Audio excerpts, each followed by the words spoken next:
In this video, I'm going to show you how to update your buyer and your seller closing cost preferences. That way, when you go to create buyer closing estimates and seller net sheets, you can do them very quickly because you've saved the default preferences based on patterns of charges that you're going to see over and over from transaction to transaction. So keep in mind, this is what I find to be most common where I mostly work, which is Philadelphia. So you want to make sure that you talk to your coworkers and take notice of what you start to see in your transactions to make sure that your default preferences represent your business. So you go to Financial in your Bright MLS and you go to Buyer Closing Costs. And then you click on Preferences and you'll notice this pop-up window came up. So you'll leave municipality blank because that will be filled in when the address is filled in when you click on the address and then you click on the $B sign, which is how you get to this within the MLS listing itself. School district, leave that where it's at. Then you'll fill in these charges as you see here if you would like to follow my preferences.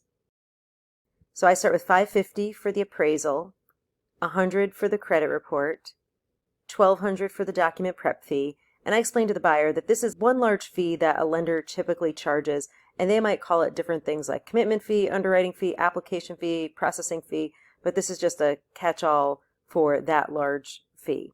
And sometimes some companies have it broken out into like $495 and $695, something like that. Flood certification that they're not in a flood zone or that they are. Tax escrow service so that they can set up the escrow account to pay the buyer's taxes every year when they're due. And then in case the buyer's wiring funds, because all funds within 30 days of closing need to be in certified funds, and the buyer might choose to wire the first or second deposit or the last bit of money that's due at closing, I've included enough hopefully to cover those charges. If you're in an area where you do surveys a lot, find out how much those are. I typically don't work with properties that need surveys, and I've seen various charges on surveys. So to record the deed and the mortgage in Philadelphia, I put in $261 and $231. In the suburbs, it's definitely going to be cheaper. Then I put in a $100 notary fee. That might also cover, a small courier fee, overnighting fee, that sort of thing at settlement. It's usually lower than that. Commission paid by buyer, the $495, that is the transaction fee that I charge to cover the cost of outsourcing the transaction coordination.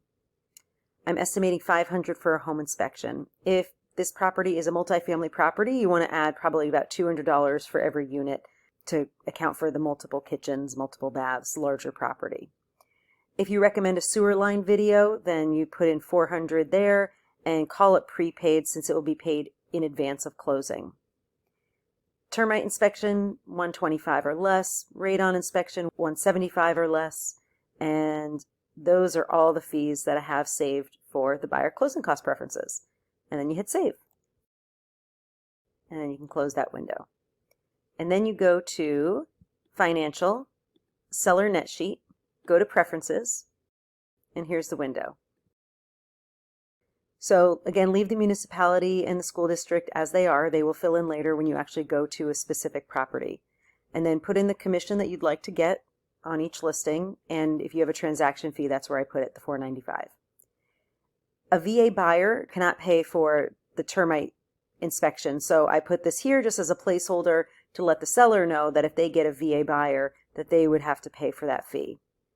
I put in $200 for a notary fee. It's going to be less most likely, but in case the seller decides not to go to closing and they get a mobile notary, I'm just accounting for what that charge might be.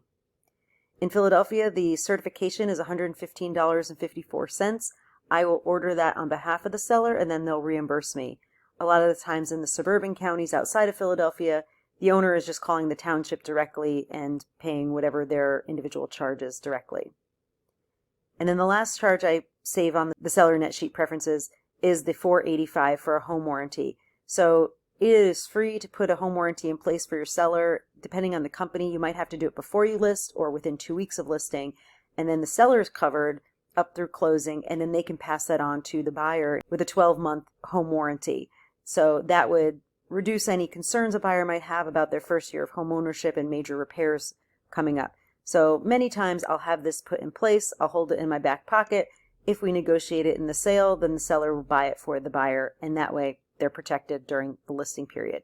You may choose to encourage the seller to advertise with it, especially if maybe the appliances are older, the HVAC, the mechanicals are older, you may want to advertise the property with the home warranty and have the seller buy that for the buyer at closing. And then to save that, you hit save, and your preferences have been saved. Lastly, before I exit this video, I'll show you how to start and initiate a seller net sheet and a buyer closing cost estimate based on a specific listing. So I am just going to pick a property I recently showed. Well, technically I put it under contract, so I'm going to pick that one out.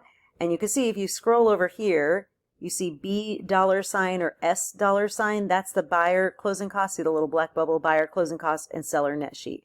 You can also click into the property and then you see the buyer closing cost estimate and the seller net sheet. So the buyer closing cost estimate, it pulls it up right there. And if you scroll down, you'll see that whatever's filled in is pre-filled here. The taxes, the asking price, the address, the county, etc. It defaults to conventional 20% down and a 30-year loan. And then all the default preferences I included are here.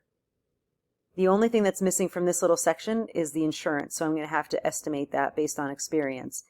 And then the title insurance is already filled in there. And the title insurance premium will self-calculate based on putting in some other data. Lender escrows right now is blank because we don't have a settlement date in there. So let me just put in a settlement date. And I'm just going to use 6%. And I'm just going to call it buyer. And typically we're looking to put 5% down as a deposit. So I'll just do this asking price. So $28,750. I always like to give the buyer worst case scenario. So I'm just going to put $28,750. In this case, the buyer is putting 20% down, so I'll leave that alone. And you'll see how the lender escrows filled itself out. The buyer reimbursements filled itself out because now we have a settlement date. Title filled itself out because now we have a settlement date. The mortgage origination field, that looks good. The only thing we need to add here is insurance. So I'm just going to estimate $1,200 and it gets paid at closing, so we call that unpaid. And then in order to save this, you hit save. And I'm just going to call it Philly example. You hit save. And then if you would like to print it to PDF, which I recommend, and in order to put it in the DocuSign room or .loop room to have the buyer sign it, you would just save it as a PDF, and I would call it the street name, and then for the buyers I just say CCE, closing cost estimate, and then usually I'll put maybe the price or some other identifying information in that so I know what that file is. Now let's say I'm working on the seller side. I would go to S $ seller net sheet.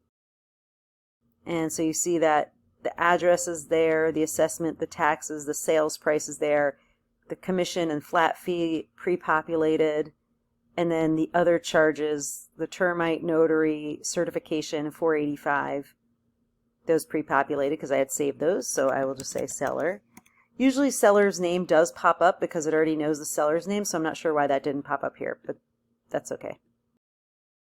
All right, let's pretend like they owe $125 and they have a second loan of $30,000. There's no seller assist, but that's where you would put that. And now that we have a settlement date, the prorations for the taxes pre-populates and we're done there. And so we could hit save, call it Philly seller, and we'll hit print, save to PDF, and then I would just call this the address, seller net, and then the price. And there you have it. That's how you save your buyer and seller default preferences to make creating closing costs and seller net sheets super easy and fast.